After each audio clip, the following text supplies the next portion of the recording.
The Tale of Peter Rabbit by Beatrix Potter.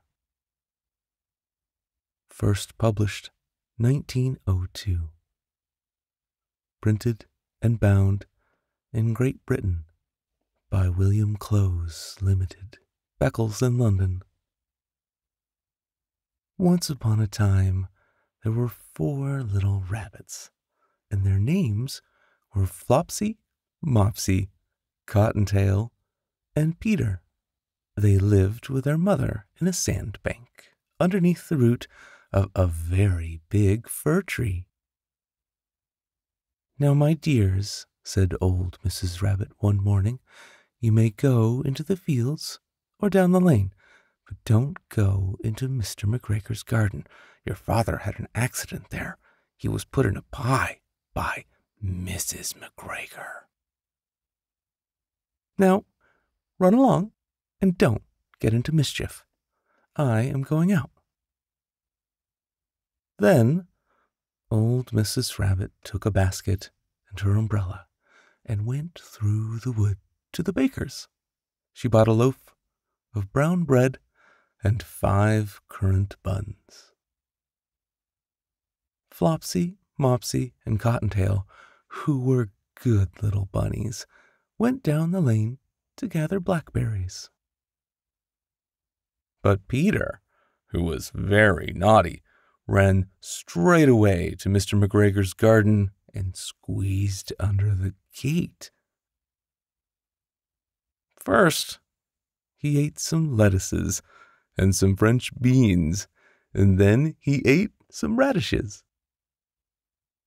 And then, feeling rather sick, he went to look for some parsley.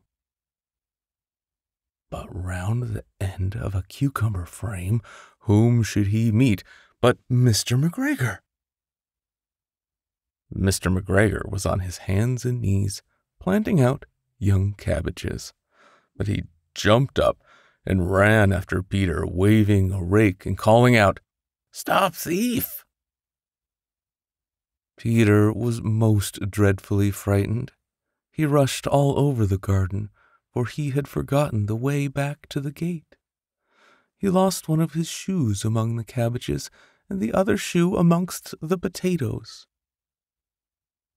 After losing them, he ran on 4 legs and went faster, so that I think he might have got away altogether if he had not unfortunately run into a gooseberry net and got caught by the large buttons on his jacket. It was a blue jacket with brass buttons, quite new. Peter gave himself up for lost and shed big tears, but his sobs were overheard by some friendly sparrows, who flew to him in great excitement and implored him to exert himself. Mr. McGregor came up with a sieve, which he intended to pop upon the top of Peter. But Peter wriggled out just in time, leaving his jacket behind him, and rushed into the tool shed and jumped into a can. It would have been a beautiful thing to hide in if it had not had so much water in it.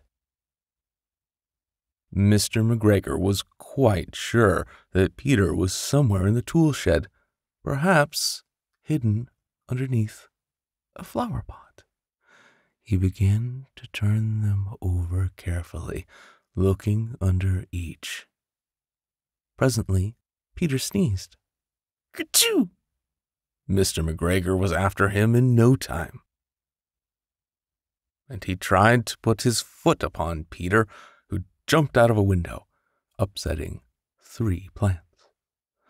The window was too small for Mr. McGregor, and he was tired of running after Peter. He went back to his work. Peter sat down to rest. He was out of breath and trembling with fright, and he had not the least idea which way to go. Also, he was very damp with sitting in that can. After a time, he began to wander about, going lippity, lippity, not very fast, and looking all around. he found a door in a wall, but it was locked, and there was no room for a fat little rabbit to squeeze underneath. An old mouse was running in and out over the stone doorstep, carrying peas and beans to her family in the wood. Peter asked her the way to the gate, but she had such a large pea in her mouth that she could not answer. She only shook her head at him. Peter began to cry. Then he tried to find his way straight across the garden, but he became more and more puzzled. Presently, he came to a pond where Mr. McGregor filled his water cans. A white cat was staring at some goldfish. She sat very, very still, but now and then the tip of her tail twitched as if it were alive.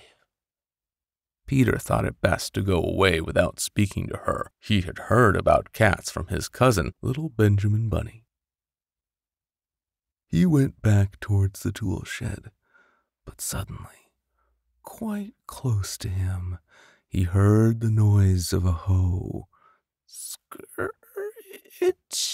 scratch, scratch, scritch. Peter scuttered underneath the bushes. But presently, as nothing happened, he came out and climbed upon a wheelbarrow and peeped over. The first thing he saw was Mr. McGregor hoeing onions. His back was turned towards Peter, and beyond him was the gate.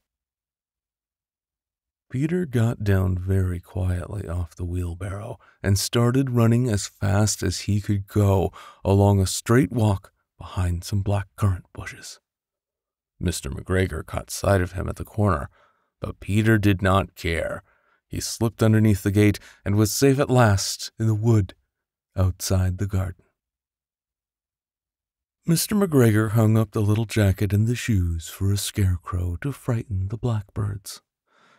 Peter never stopped running or looked behind him till he got home to the big fir tree.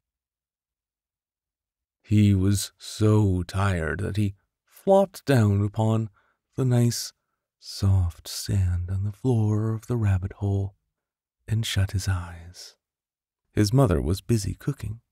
She wondered what he had done with his clothes. It was the second little jacket and pair of shoes that Peter had lost in a fortnight. I am sorry to say that Peter was not very well during the evening. His mother put him to bed and made some chamomile tea, and she gave a dose of it to Peter, 1 tablespoon to be taken at bedtime. But Flopsy, Mopsy, and Cottontail had bread and milk and blackberries for supper. The end.